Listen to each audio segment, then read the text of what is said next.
Ensemble dans le livre des Proverbes.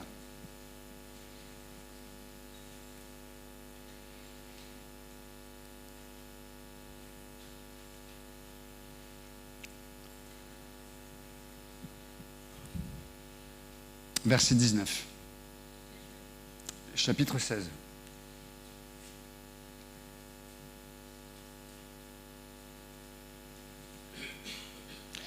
Même verset 18. L'arrogance précède la ruine et l'orgueil précède la chute. Mieux vaut être humble avec les humbles que de partager le butin avec les orgueilleux. Celui qui réfléchit sur les choses trouve le bonheur, et celui qui se confie en l'Éternel est heureux. Celui qui est sage de cœur est appelé intelligent, et la douceur des lèvres augmente le savoir. La sagesse est une source de vie pour celui qui la possède, et le châtiment des insensés, c'est leur folie. Celui qui est sage de cœur manifeste sa sagesse par sa bouche, et l'accroissement de son savoir paraît sur ses lèvres. Les paroles agréables sont d'un rayon de miel, douces pour l'âme et salutaires pour le corps. Ok. Donc le verset 10, on s'était arrêté, je crois, le culte dernier sur le verset 18. Et le verset 19, et ça va très bien du coup avec l'introduction de Pasteur Georges, c'est donc mieux vaut être humble avec les hommes que de partager le butin avec les orgueilleux. Et il y a deux mots hébreux différents, bien qu'en français ils soient traduits de la même façon. Mais le mot humble, la première occurrence, en tout cas dans ce verset-là, mieux vaut être humble. Ce mot-là sous-entend, dans toute l'écriture en tout cas, sous-entend le fait d'être abaissé par Dieu lui-même. C'est-à-dire que avec l'idée que si on a été abaissé par Dieu, c'est qu'il y avait de l'orgueil en nous. Et donc ce mot humble là, c'est pas simplement quelqu'un qui a une attitude, un esprit humble, c'est quelqu'un qui a été abaissé par Dieu. Dieu t'a remis à la bonne place. C'est ça en fait, quand Dieu nous abaisse, il nous remet à la bonne place. Il nous remet à la bonne place dans notre façon de raisonner, il nous remet à la bonne place dans notre façon de émotionnellement, parce que des fois on est agité et c'est un yo-yo intérieur, il n'y a jamais de stabilité. Et le fait que Dieu intervienne et puis nous ramène dans l'humilité, c'est ce mot qui est utilisé. Donc il vaut mieux être humble, avoir été abaissé par Dieu. Ça sous-entend aussi d'avoir accepté les moyens de Dieu pour nous replacer à la bonne place. Et comme le rappelait Pasteur Georges, c'est pas évident parce que nous, on aimerait choisir les outils de Dieu pour nous ramener à la bonne place. Il y a des outils qu'on n'aime pas, c'est vrai ou pas? Il y a des gens que Dieu va utiliser pour nous abaisser, c'est des gens peut-être qu'on n'aime pas. Est-ce que vous avez des gens que vous n'aimez pas? Levez la main, non, je rigole. Ok. Souvent, les gens qu'on n'aime pas, c'est les gens qu'on n'aime plus, des fois. C'est ceux qu'on a beaucoup aimés, qu'on aime beaucoup moins aujourd'hui. Parce que la vie est comme ça. Les blessures elles sont souvent profondes quand c'est des gens qu'on a beaucoup aimés. Mais il y a aussi des gens qui ont des positions, par définition, qui s'opposent à ce qu'on croit, à notre façon de penser, à notre façon d'être, tout simplement. Et donc, les outils de Dieu, on ne les choisit pas. Comment Dieu nous abaisse? Comment Dieu nous replace à la bonne place? C'est un grand sujet de notre existence. Dieu peut utiliser l'emploi du temps. Tu es dans un emploi du temps, tu cours, hop, à un moment donné, tu te sens étouffé. Des fois, les mauvaises priorités. Je l'ai dit tout à l'heure, des fois, c'est les relations qu'on peut avoir avec les uns et les autres. Il y a tellement d'outils. Des fois, c'est la santé.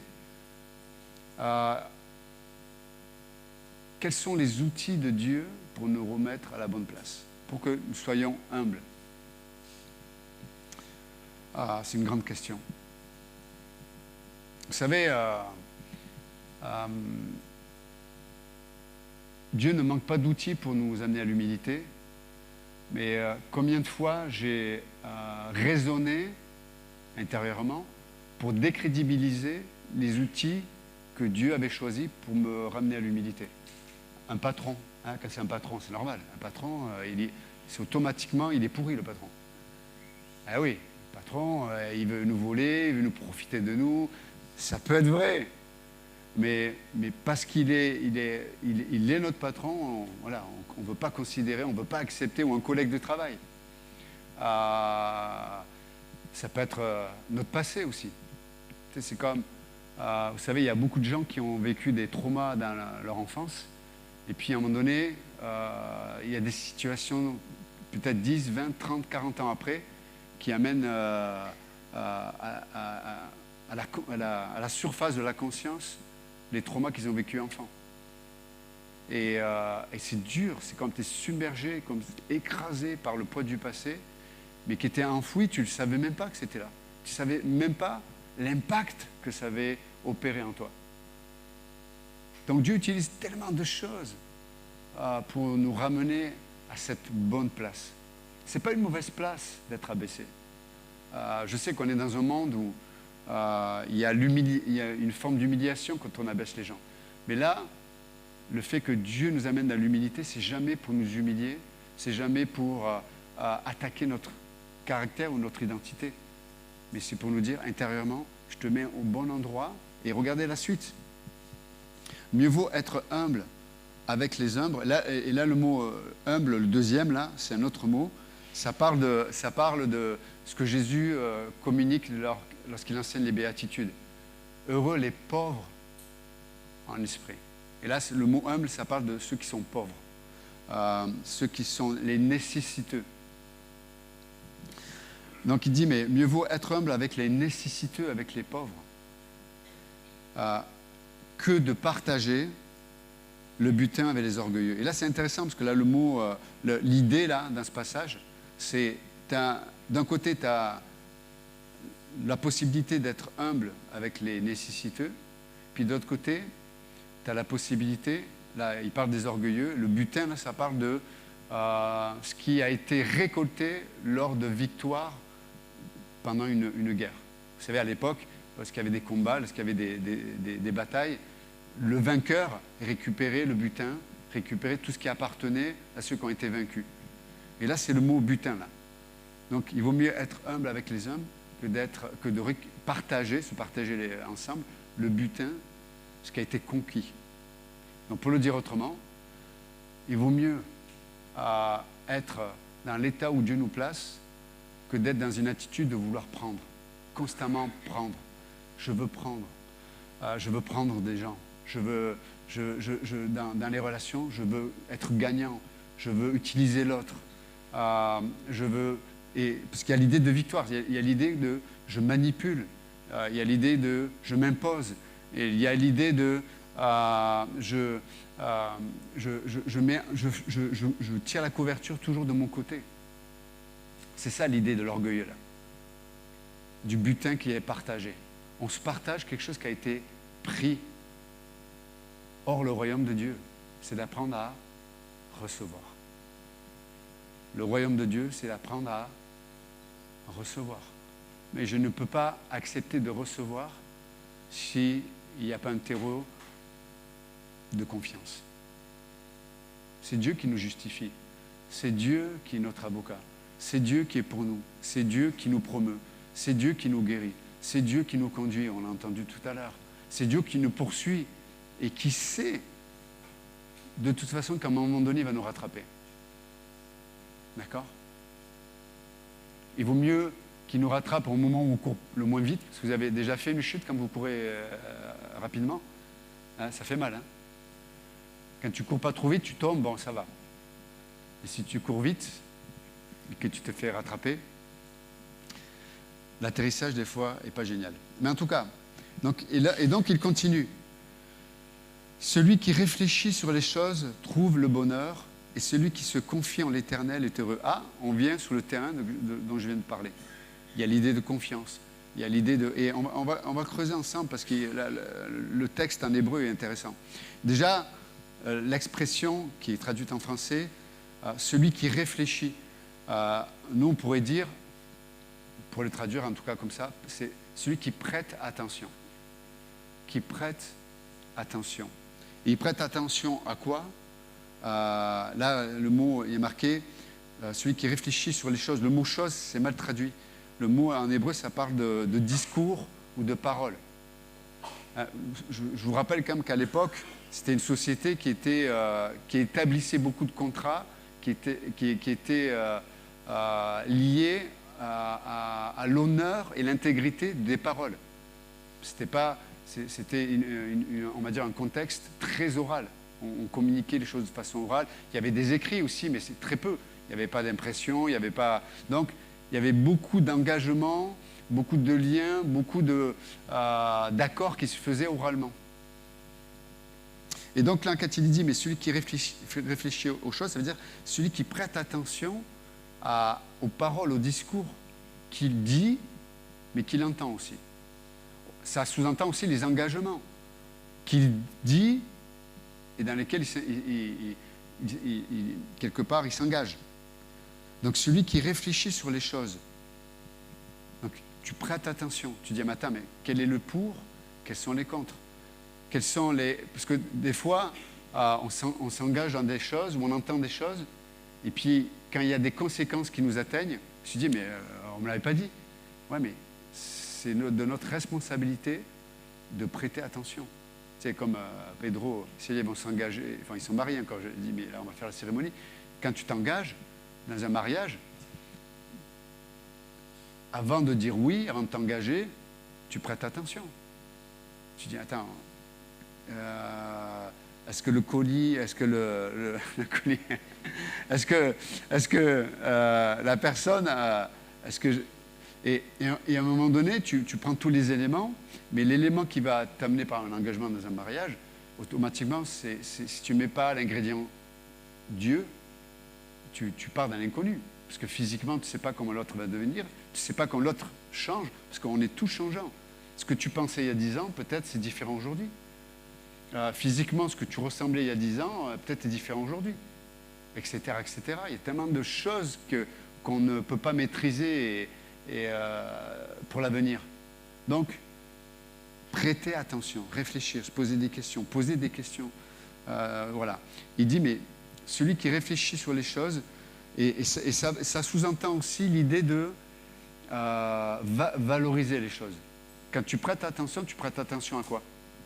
Aux choses qui ont de la valeur.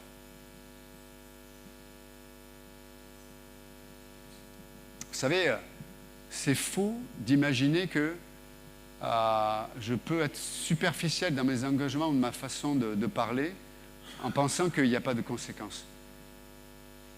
Les conséquences sont importantes dans ce que tu entends, dans ce que tu vas dire, dans les engagements. Il y a des conséquences. Et on est une société, je trouve, triste parce que les gens sont constamment en train d'éteindre des feux. Constamment. On est constamment en train de traiter des conséquences parce qu'on ne nous a pas appris à celui qui réfléchit, à prêter attention. Prêtez attention. C'est pour ça qu'on a créé une école chrétienne aussi. Parce que il y a ce que l'on vit avec nos enfants aujourd'hui, mais il y a ce qu'ils vont devenir demain. Est-ce qu'ils vont devenir demain? Ça commence aujourd'hui. Vous comprenez l'idée? Donc on doit être tous des visionnaires. On doit avoir le présent, mais considérer que le présent va me conduire à un autre présent qui sera demain, dans une semaine, dans un mois, dans quelques années.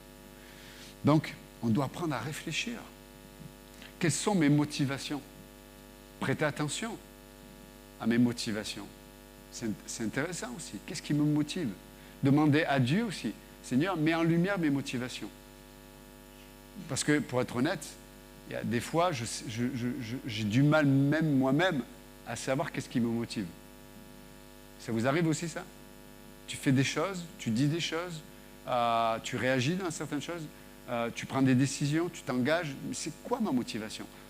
C'est quoi qui me motive? C'est la convoitise, c'est la crainte, il y a tellement de choses. L'homme est complexe, hein?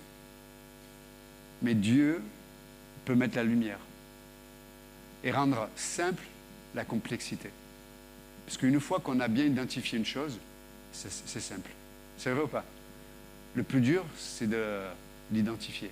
Et c'est pour ça que le psalmiste il dit, mais c'est par ta lumière, Seigneur, que nous voyons la lumière. Donc, apprendre à considérer les choses. Et là, après, il parle du bonheur. Et là, le mot bonheur, ça parle de... Vous savez, c'est le mot tov, c'est quand Dieu crée, on en a déjà parlé. Mais pour le dire autrement, le mot bonheur, c'est, si je traduisais pour nous, hein, c'est ce que Dieu appelle bon, le bonheur. Qu'est-ce que Dieu appelle bon? C'est le mot tov, vous savez, Dieu crée tel jour, et à la fin de la journée, il dit, Dieu vit que c'était bon. C'est ce mot-là. Donc le bonheur est lié à qu'est-ce que Dieu appelle bon. La prospérité peut être quelque chose de bon, ou ça peut être quelque chose de mauvais. Tout le monde n'a pas la capacité de vivre la prospérité matérielle, on va dire relationnelle, ou la prospérité, on va dire, d'image. On peut être rempli d'orgueil. C'est dur de... en tant que pasteur, j'ai vu que, par exemple, il y avait des gens beaux, physiquement, par exemple. Mais je peux vous garantir que tout le monde a du mal, tout le monde ne peut pas supporter les pressions qui sont liées, par exemple, à une beauté extérieure. Et souvent, malheureusement, des gens beaux deviennent des gens bons. Pardon. Ils se font avoir. Ils se font avoir. Ils sont sollicités constamment. Mais par leur beauté, ils ont du mal à vivre ça. Donc il y a des choses qui sont humainement, visiblement, quelque chose qui sont bons, mais Dieu ne les appelle pas bons. Parce que selon ma capacité, quelque chose qui peut être bon humainement peut me détruire. Vous êtes avec moi? Donc, des gens qui vont très bien vivre, par exemple, ils ont des moyens financiers, ils ont un bon travail, ils vont très bien le vivre, ils vont être spirituels au milieu de tout ça. Puis il y a des gens, ils vont mal le vivre. Je sais qu'à l'époque, quand j'étais en formation, il y avait des gens qui étaient partis missionnaires en Suisse, des gens qui étaient au dortoir avec moi. Mais là, beaucoup se sont détournés de Dieu. Ils n'ont pas su, ils n'ont pas eu la capacité à gérer la prospérité matérielle. Vous comprenez ce que je veux dire? Donc, le bonheur, là, c'est qu'est-ce que Dieu appelle bon pour toi?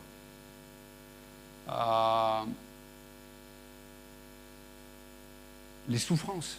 Tu en as parlé, pasteur Georges. Nous, on va dire, c'est pas bon.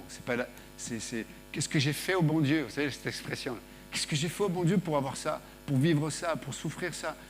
Et Dieu dit, mais n'appelle pas mal ce que moi j'appelle bonheur, ce que j'appelle bon.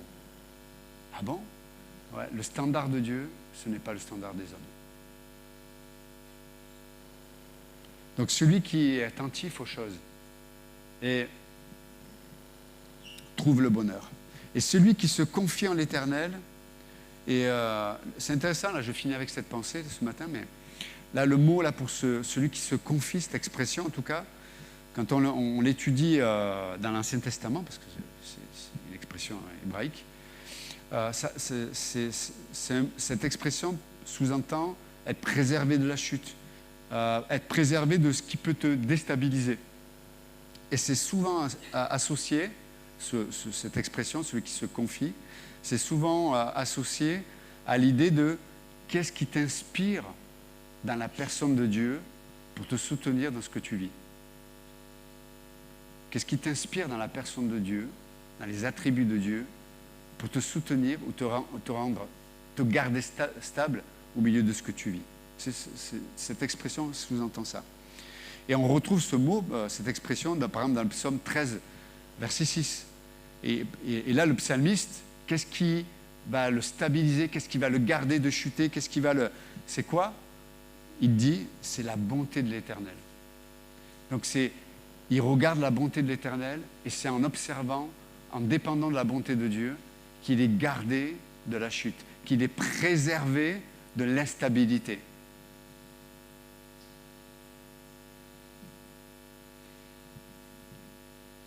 Vous savez, je ne sais pas si vous avez déjà entendu des témoignages des gens qui ont vécu un tremblement de terre. Est-ce qu'il y en a qui ont déjà expérimenté? Ah oui? Ah ben oui, au Maroc. Et c'est comment alors? Mais physiquement, c'est-à-dire que le sol, on ne se pose jamais la question. Nous, on marche, on est là, on n'a pas de crainte. Mais les gens qui témoignent d'un tremblement de terre, c'est que, en fait, tu es dans une panique intérieure parce qu'en fait, il n'y a aucun élément sur lequel s'appuyer et de trouver une stabilité, quelque part un environnement où tu te sens en sécurité. Wow. Et donc là, le psalmiste, il regarde à la bonté de Dieu. Et oui, peut-être il peut y avoir des choses dans ma vie qui sont complètement en dessus-dessous. Il y a des choses qui sont confuses. Je ne sais pas trop qu'est-ce que je dois dire, qu'est-ce que je dois faire, dans quelle direction aller. Non, des fois, on ne sait pas. Le sol sur lequel on marche est complètement instable. Mais le psalmiste dit, mais je regarde à la bonté, celui qui se confie, c'est ce mot-là, cette expression-là. Dans le psaume, il dit, mais je regarde, je me confie à la bonté de l'Éternel. Wow. Un autre passage, il est dit, le psaume 33, 21, il dit, mais je me confie en l'Éternel dans son saint nom. Waouh. Donc c'est le nom de l'Éternel, le mot saint, ça parle, qui est incomparable, quelque chose qui est à part. Mais là, c'est le nom de Dieu qui est pour lui un secours, une stabilité. Pourquoi? Vous vous souvenez dans Ésaïe 6, quand vous avez les anges qui sont dans la présence de Dieu, ils parlent les uns aux autres, ils se disent Saint, Saint, Saint est le Seigneur. Wow. Ça sous-entend quoi? Que le nom de Dieu, qui parle de son caractère, il est à part, il est incomparable. Et le nom de Dieu, il n'est pas juste pour lui. Et Dieu, il n'oublie pas qui il est. Hein. Quand Dieu révèle son nom, c'est pour nous. C'est pour toi, c'est pour moi, pour dire, voilà qui je suis. Et le psalmiste, au milieu de son instabilité, au milieu de ses craintes, de ses angoisses, au milieu de ses réactions, de sa colère, il regarde au saint nom de Dieu. C'est-à-dire, il est incomparable, il est intouchable, mais il est en ma faveur. Wow. Un autre, cette expression, on le trouve aussi dans Ésaïe 12, verset 2. Là, le prophète, il dit, l'Éternel est ma délivrance. Wow. Peut-être que là, je me sens enfermé, là, je suis dans une situation où je me sens complètement... J'ai des chaînes intérieures, j'ai des chaînes dans mon cerveau, j'ai des chaînes émotionnelles, j'ai des chaînes dans mon caractère, des choses que je voudrais changer et j'essaie de me battre, mais ça ne change pas, quoi. Il y a des chaînes dans mes raisonnements. Tu sais, je sais ce qui est bon, je sais ce qu'il faudrait faire, je sais comment il faudrait penser, mais j'y arrive pas. Il y a des chaînes. Et là, le prophète, dans le chapitre 12, il dit, mais je me confie en l'Éternel, celui qui est ma délivrance. C'est-à-dire que dans le présent, il est encore enchaîné, mais il regarde le Dieu capable d'enlever les chaînes. Et c'est ce qui fait sa joie. Il dit, je sais, ô combien je sais, qu'il va me délivrer. Wow.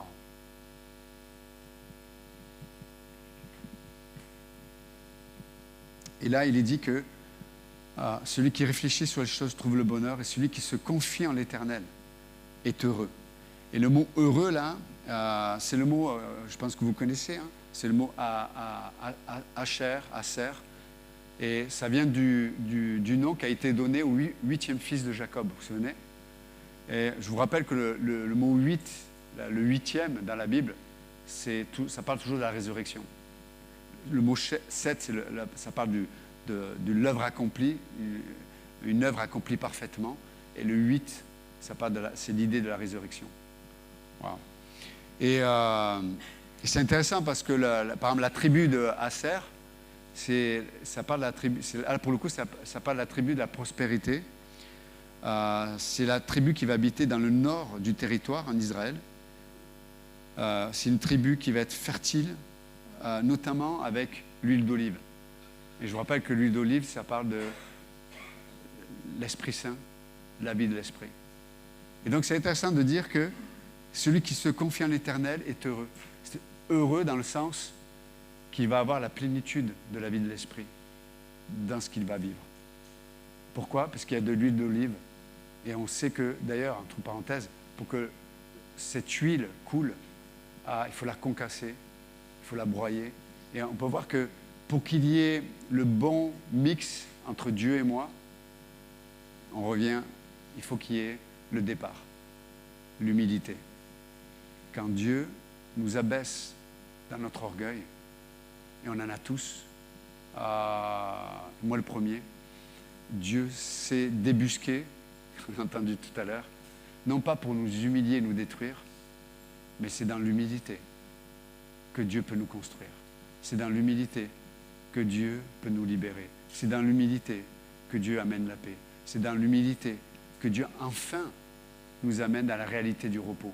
Et c'est dans l'humilité que Dieu enfin peut faire de nous des outils qui soient utiles pour le royaume de Dieu. Donc ce matin, je voulais vous laisser avec ça. Il y aurait d'autres choses à dire, mais... Donc on voit que Dieu a le désir de nous rendre heureux et de nous faire entrer dans ce qui est bon, le bonheur, selon Dieu. Donc Seigneur, merci encore pour ta parole ce matin, pour les richesses des Écritures. Seigneur, quand tu parles, tu nous parles. Quand tu parles, tu te révèles à nous. Et il est dit que lorsque le Seigneur est élevé, il attire les hommes vers lui. Ce matin, nos cœurs sont attirés vers toi. Notre Dieu, le Dieu de notre salut, on a dit le Dieu qui est notre délivrance, le Dieu qui a un nom saint, ce Dieu qui est rempli de bonté. Merci Seigneur parce que tu as c'est vrai, des projets de paix, non de malheur pour nous. Et on te bénit Seigneur. Et comme le disait Pasteur Georges tout à l'heure, tu nous poursuis par ton amour et on sait qu'on ne peut pas échapper à ta grâce. Donc merci Seigneur. Aide-nous simplement, Seigneur, aide-nous simplement à peut-être arrêter de courir, à arrêter d'esquiver, arrêter de résister, arrêter de nous entêter, arrêter de nous justifier, arrêter de vivre derrière peut-être nos blessures, peut-être qui sont réelles, mais Dieu veut nous guérir afin de pouvoir avancer et régler ce qui a réglé des fois dans nos vies. Ta grâce précède toute chose. Aide-nous à nous laisser rattraper. Merci Seigneur pour ta parole. Si ce matin quelqu'un ne connaît pas Jésus-Christ, vous pouvez ce matin crier dans vos cœurs, lui parler dans vos cœurs et l'invoquer en disant « je ne te connais pas, j'ai entendu parler de toi peut-être toute ma vie j'ai peut-être entendu parler de toi, mais je ne te connais pas. Ce matin, je m'abandonne à toi. Ce matin, je choisis par la foi de te faire confiance, de croire, d'espérer au milieu du désespoir intérieur, de croire que tu es mort pour mes péchés. Tu es mort pour le poison qui me ronge jour après jour. Tu es mort à la croix pour ça. Et tu es ressuscité d'entre les morts. Je le crois, je crois que tu es là. Et je crois que tu m'aimes. Tu n'aimes pas que les autres, mais tu m'aimes à moi ce matin. Et tu veux vivre en moi. Sauve-moi, Jésus. Vous pouvez juste lui dire, sauve-moi. Sauve-moi dans ta grâce. Touche-moi. Et pour les croyants, la Bible nous rappelle qu'on peut, comme le psalmiste dit, mais Seigneur, redonne-moi la joie de mon salut. Ce matin, peut-être certains ont besoin d'être renouvelés dans la présence de leur Dieu, dans la relation avec leur Dieu, d'être renouvelés intérieurement. Donc merci Seigneur de mettre en place cette semaine tout ce qui peut nous amener sur le terrain de la joie restituée du salut. Dans le nom de Jésus, nous prions. Amen. Que Dieu vous bénisse.